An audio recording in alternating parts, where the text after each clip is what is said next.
नुआपड़ा खटा मिठार फेर गोटे एपिसोड रे मुई हाजर आपण मानकर मोतीलाल बाग जुहार आज्ञा बंधु। आज चलुन जिमा नुआपड़ा जिला खड़ियाल ब्लॉक रो झोल पथर गाँ के जेनटारे कि जड़े दादन श्रमिक सुदूर हैदराबाद मृत्युवरण करी आज तार डेड बॉडी गाँ को फेरी शोकाकूल परिवेश मध्य दादन श्रमिक प्रशासन ए दिगरे संपूर्ण फेल मारी दादन श्रमिक को रोकवा सरकार विभिन्न योजना करुले नुआपड़ा जिला खड़ियाल ब्लॉक रे फेल कहले अतृप्ति हेब नाही।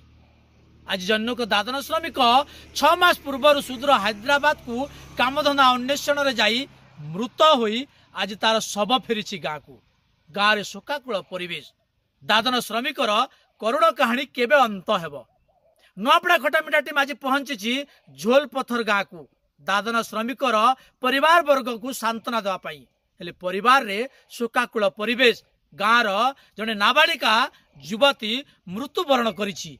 श्रमिक जनक दिवारात्र काम करी दलाल निर्यातना रे आज मृत्युवरण करिथिबा परिवार लोक अभियोग करिसंती। तो बंधु चलुन जिमा आमे नुआपड़ा जिलार झोल पथर गाँव से मृतक दादन परिवार वर्ग को भेटिबा।